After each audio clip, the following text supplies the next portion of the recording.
en este costado más bien el económico. Hay sectores que empujan o analizan que la devaluación sería lo mejor en esta circunstancia de crisis de nuestro país. En contrapartida a esto, el gobierno nacional que repite como mantra, yo les vengo diciendo, que no hay devaluación una y otra vez. Recién Eduardo Valdés en nuestro programa dijo que una devaluación sería empobrecer a la sociedad. Vamos a hablar con Federico González Rouco, que es economista. Federico, buenas noches, gracias por atendernos. Buenas noches a ustedes, gracias por la invitación. En principio nos gustaría tu análisis de si la devaluación es una salida para la crisis económica de nuestro país. A ver, un paso antes. Cuando una persona tiene fiebre más allá de que se la mida o no. Más allá del termómetro, la persona tiene fiebre. Sí. Lo que estamos viendo hoy es algo más o menos parecido. La devaluación ya sucedió. Lo que estamos viendo es cuándo y de qué manera se va a oficializar. Pero que hoy estemos viendo un dólar a 190, 195, ese es el blue. Pero después los otros valores que también son legales, pero digo que a diferencia del blue, sí son legales, como el MEP, el contado con liqui, estén alrededor de 160, 170 pesos, eso está hablando de que, eso habla de que hoy el valor del dólar no es el 80 que hay. Entonces, en algún punto esa diferencia se va a tener que achicar, o por lo menos se va a tener que reconocer. El tema es cuándo y cómo. Y lo ideal siempre en estos casos es que esta convergencia sea de la manera más controlada posible. Y para que sea controlada tiene que ser algo deliberado, decidido por el gobierno. Si no, como ya vimos varias veces, cuando las devaluaciones o estas confirmaciones de la devaluación no son llevadas adelante por el gobierno, los costos sociales son en general mucho más fuertes.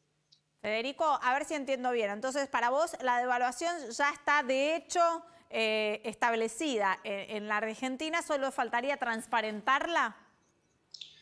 Sí, a ver, en realidad, cuando uno habla de devaluación, lo que estamos viendo es que tenemos muchos tipos de cambio. Por un lado, los exportadores, los importadores tienen distintos tipos de cambio que no son el de 190, sino que están más cerca de, depende del producto, pero alrededor de 70, 75. Ahora, ¿cuál es el objetivo de tener un tipo de cambio en 70 o en 190?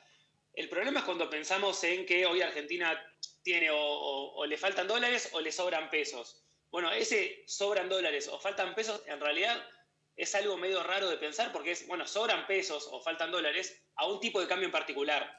Entonces, si nosotros queremos que no falten dólares, que es un poco lo que está hablando el gobierno en estos últimos días, bueno, quizás faltan dólares a este tipo de cambio. Con un tipo de cambio mayor, posiblemente el sector exportador tendría más incentivos para vender sus dólares, pero al mismo tiempo cualquiera de nosotros estaría un poco menos reticente a vender sus dólares para, no sé, alguna inversión o para comprar algo o lo que sea. Entonces, hoy la devaluación para el 99% de las personas que en el día a día quieren ahorrar o demás, ya sucedió y ya salió efectivo. Ahora, para el sector productivo, si se quiere más la parte más formal, los importadores y los exportadores, esta devaluación todavía no sucedió. En definitiva, hoy estamos funcionando en una economía con un virtual desdoblamiento cambiario, pero sin la parte positiva, si es que existe, del desdoblamiento cambiario. Entiendo. Entonces, en un desdoblamiento cambiario, por lo menos, más allá de todos los costos que tiene en cuanto a incertidumbre y el riesgo político y demás, en un desdoblamiento cambiario, por lo menos el exportador tiene incentivo a vender los dólares. Lo que vemos es que lo que estamos, esta situación de brecha cambiaria que estamos transitando ahora, termina generando que los exportadores tienen todos los incentivos a no liquidar sus exportaciones o a subdeclarar las exportaciones.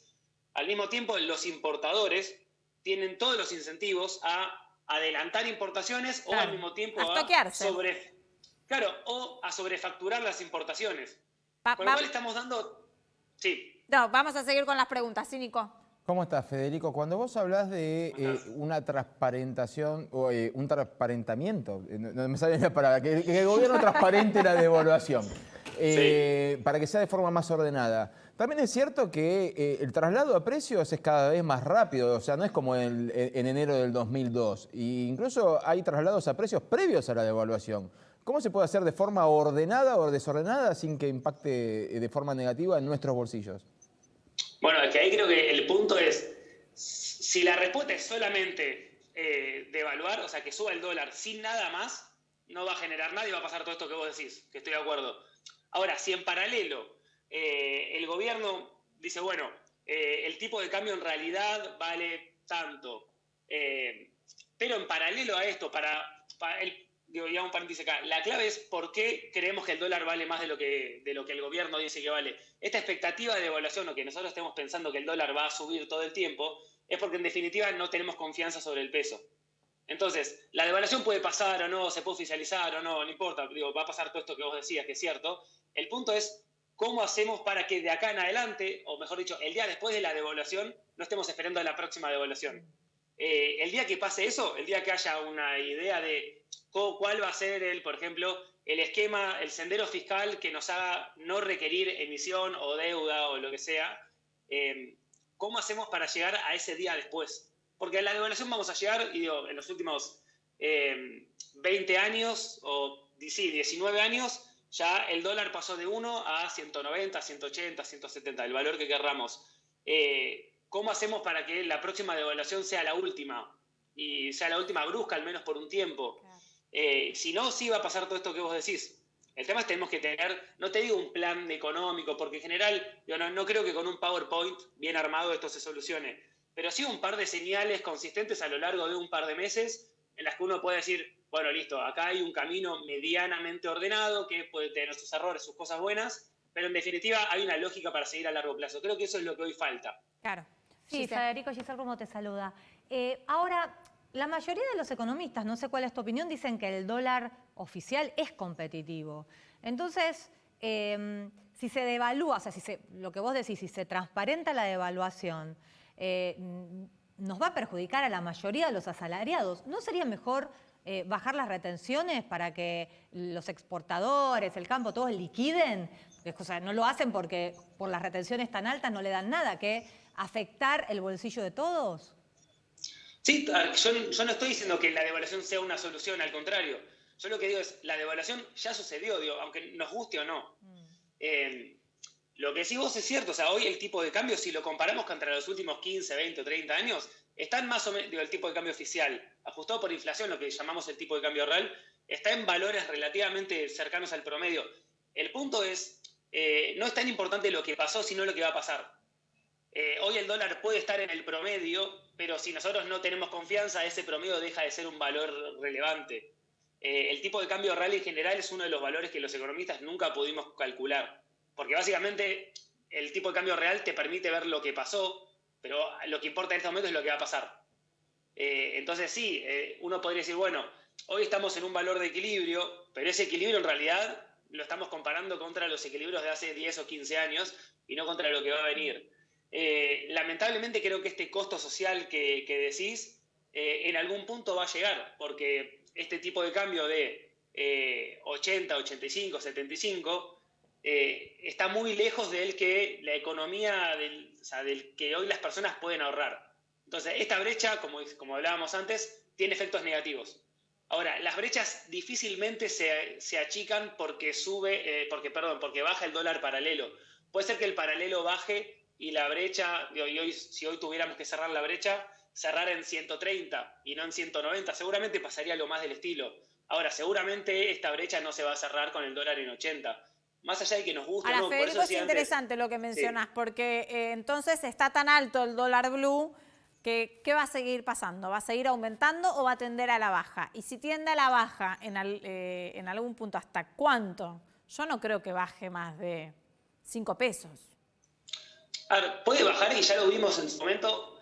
A ver, y sobre todo puede bajar los dólares más bursátiles, como el contado con liqui o el MEP. De hecho, hoy vimos una caída de los dos. Ahí lo que tenemos que ver es que son distintos mercados. Los mercados bursátiles en general tienen mayor el gobierno tiene capacidad de intervenir a través de la venta de bonos, por ejemplo. Eso eventualmente, si bajan mucho, va a arrastrar un poco al blue. Ahora, si uno empieza a restringir todos los mercados, como fue en su momento con el parking, que es uno tiene que esperar X días para operar y demás, cuando empezamos a presionar y a cerrar todas las canillas, bueno, por algún lado el agua termina saliendo. Lo que vimos en estos días del blue, que quizás es un poco exagerado que pasara de 150 o 140 a 190 en muy pocos días, eso en algún punto es una sobrereacción a las medidas y a la falta de confianza. Yo por eso decía antes, si hoy se dieran algunas medidas que pudieran ordenar un poco, y no 2 días, sino durante un tiempo se mantuvieran estas medidas, posiblemente el dólar bajaría de 190. Ahora esto va a llevar tiempo y difícilmente se mantenga en 80. Posiblemente hoy el valor, el mejor escenario posible sería con un dólar que esté en algún punto en el medio. 190 seguramente no es el ideal y este 190 en realidad es más una respuesta a todos los controles, a todos los cepos y a la falta de confianza que al nivel de competitividad de la economía, como bien decían antes. Federico, gracias por tu análisis. Gracias Hasta a la ustedes por la próxima. invitación. Hay una frase que me imagino alguna vez la habrán dicho o la habrán escuchado, que dice que los trapos sucios se limpian dentro de las casas. Sin embargo, en estos últimos días salieron 2 situaciones familiares de personas expuestas importantes. Entre ellas está el expresidente Mauricio Macri, que salen a la luz y que se entremezclan también con otras cuestiones. A la vuelta vamos a volver y Nicolás nos va a contar si estas determinadas cuestiones, tanto de la familia Etcheverry como de la familia Macri, pueden llegar a la justicia y cómo se podrían resolver.